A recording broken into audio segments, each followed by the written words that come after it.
right, look, this is no excuse zone, okay?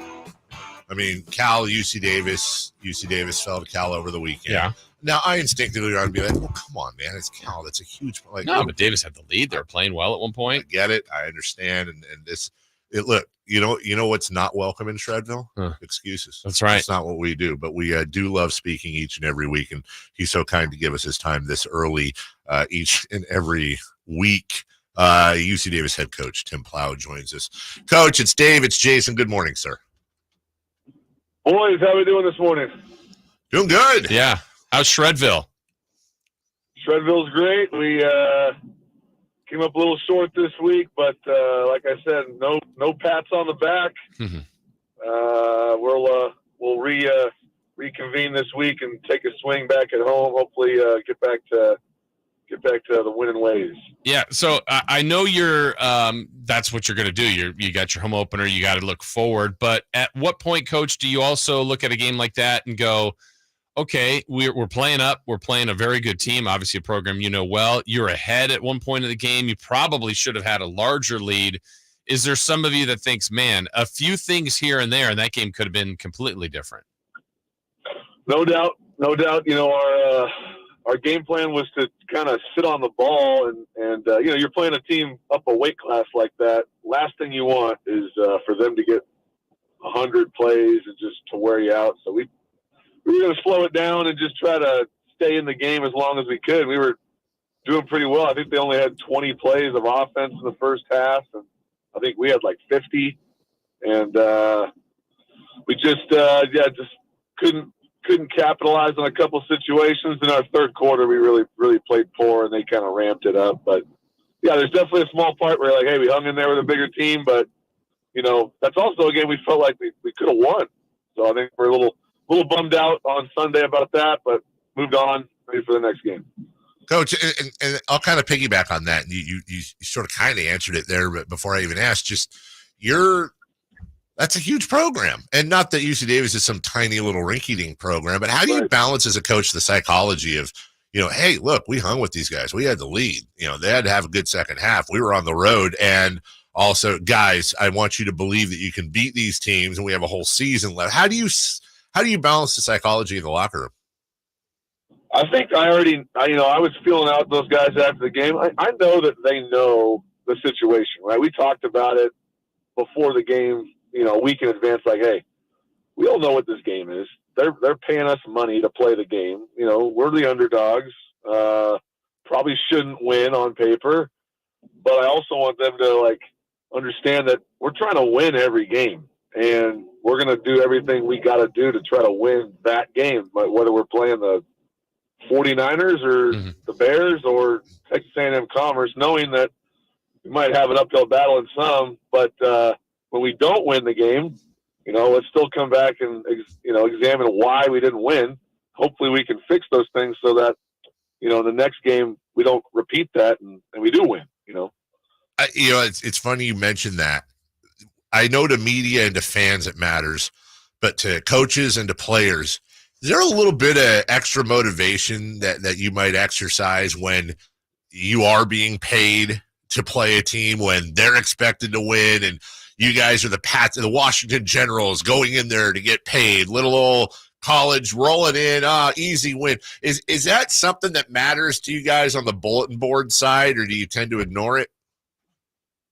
I mean, the correct answer, like the professional answer would be, no, we don't think about that, but hell yeah. We think about that. Hell yeah. If you're a player, you're like, hey man, let's go ruin these guys' day. Let's get that $700,000 check and a win, and make them feel really bad about it. So sure, there's an added element of that.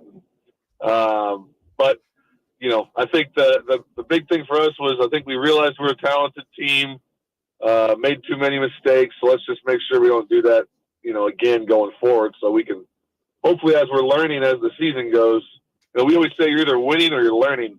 You know, hopefully as we learn, we're also collecting some wins, you know.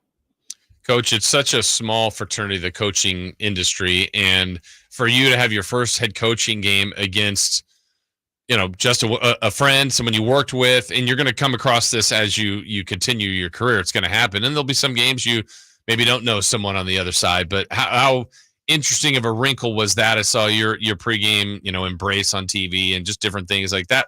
That had to be unique for you coming from Cal, coaching against, someone you know so well. That was hard. I think that's always the hard part is, competitively, you want to just compete and not have those type of emotions involved. But it is what it is. I love Justin. I do consider him family. And to be honest, we were laughing, him and I, because kind of felt like we missed each other because we just couldn't talk to each other. When you're playing your buddy, you just kind of go 0 dark 30 mode, just don't speak. And normally I would call him probably every week just to talk to someone about the game plan and like, hey, this is what we're thinking.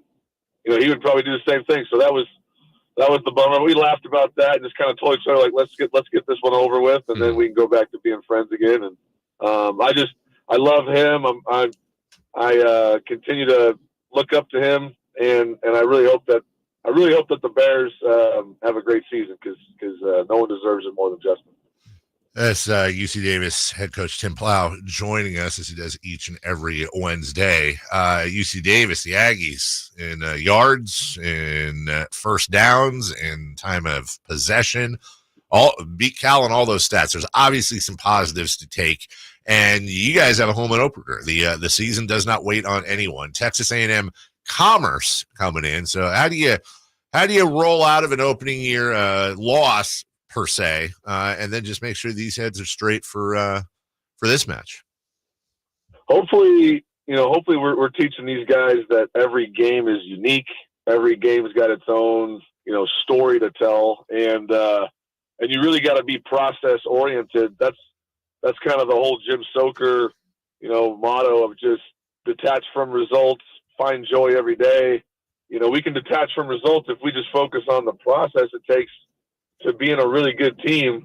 And that process starts, every Sunday and finishes every Saturday. So I think the hopeful thing for me is that these guys can learn that there's a process it takes to win a football game. And every week we just got to improve that process and keep tweaking that process. And we're going to be so excited to play at home. We know how important it is to win your home game. So our goal is to go undefeated at home. That was one of our big goals at the beginning of the year. So to do that, we got to get started on Saturday with a win. I'm sure there's something about put the last one behind you, focus on this. You talked about the process, but also you want to shore up the mistakes. Miles Hastings played a lot of football for you guys. A little bit uncharacteristic for his 3 turnovers. Is that kind of a film study thing, or ignore it, move on? Like, how do you approach that with your quarterback? You definitely don't ignore it. I mean, you want to be able to hold everybody accountable. We have this Tell the Truth Monday that we do where we watch the film as a team, and we're going to hold each other accountable. I think the first 2 interceptions are definitely mistakes that we can improve and fix. One of them was a really good pressure by the Bears. They fooled him there, and the second one was just a pretty fantastic play by their linebacker, but good lessons that you can learn from. And the last one, they're playing man coverage. It's 4th down. We're kind of on a 50. I mean, you have to throw that one and hope your guy can make the play. So I think the thing I want him to realize is that we love him, that I think he's a great player. Obviously played against a really good defense. And when you're doing that, he probably, of the 80 plays we played, I bet he had 74, 75 great ones. And then the 5 bad ones at quarterback, that can cost you a game. So you got to try to be as consistent and, as consistent and ready as possible in every single play. Want to say we appreciate you, Coach, because so far 2 for 2 on content for you. Not only are we getting phenomenal information and a recap or a preview, but last week we got Shredville, Jason. Yeah. This week we get Tell the Truth Monday, yes, which is going to be a wonderful counterpart to Lie Your Ass Off Thursday that we already have. I think this is going to be a good segment. Everything happens over the weekend. Football's coming up, and then we go to Shredville. We have a Tell the Truth Monday. Coach, I appreciate you helping us out there. Yeah, I mean, we have to have a name for Wednesday though, because we do this every Wednesday. You know what I mean? Like, is it Wake Up Wednesday, or what is this? We've just been saying we're going to Shredville, and it's Shredville Wednesday. Okay, good. Yeah. Yeah, but we need the gear. We need the spot. We need to get some money in your pocket, Coach. So I hope the people sewing and stitching and putting everything together and designing are hard at work, so we can get that Shredville gear out to the masses soon. Well, I messed that up. I didn't trademark that, so that all goes to the school. So they beat me on that one. So we'll come up with a wacky Wednesday, and us three can make some dough. That's Coach Tim Plough joining us. Good luck this weekend. Of course, you can hear all the action at 7 p.m. right here on Sactown Sports, your home of the UC Davis Aggies. Also, you can watch it. Just turn that down. Listen to the sweet, sultry sounds of Scott Marsh as well on ESPN+. Coach, appreciate it. Good luck this weekend. We'll talk to you next Wednesday. Boys, have a great day. Let's find joy this week. Appreciate you. Thank you. Let's go. Let's find what? Let's find joy. Oh, find joy. I thought you said Zoe. Like, we're looking for Zoe. Hey, as we go to break, I don't want to bring this up with him because they take the president's stuff. Right, exactly. He warned her about this. So how cool would it be if at the end, like, how in the World Series of Poker at the final table they have like all the cash? Yeah. What if they did that for every game where a college got paid? So like when they were at Cal, $700,000, and then if you win, they have like a ceremony on the field where like the winning team that got paid, like they get handed, or just a big golf check, right, for $700,000 to UC Davis. That's a pretty fabulous experience. Sac State's done it a couple times. You've gone and played these games where you get paid. Was Stanford one last year? Yeah. Got paid last week. They got paid to go to San Jose. They get paid this week to go to Fresno State. Oh. You're underdogs. More times than not, you lose. Yeah. But the times you win, one, it's a great win. Two, you get paid to do it. It's like, this wonderful. It's about as good as it gets. It's like us every day getting paid to win. So true. Yeah. Okay. We'll take a break. When we come back,